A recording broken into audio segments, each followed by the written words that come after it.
Are you tired of getting error messages when trying to attach a video to Gmail? Learn how to send any video in under 2 minutes. I'll walk you through the exact steps, from composing a new email to attaching your video and hitting send. Let's get started. Start by navigating to the Gmail homepage. Then, click on the Compose button at the top left to open a new message. Now click inside the message box to focus it. Next, click the paperclip icon at the bottom of the window to attach files.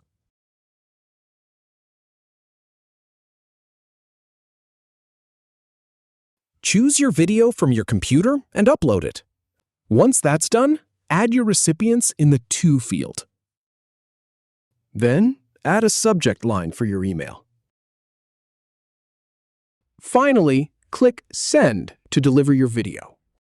If you have any feedback or if any info is inaccurate, please leave a comment below. We'll do our best to answer or redo the video if needed. Thanks for watching.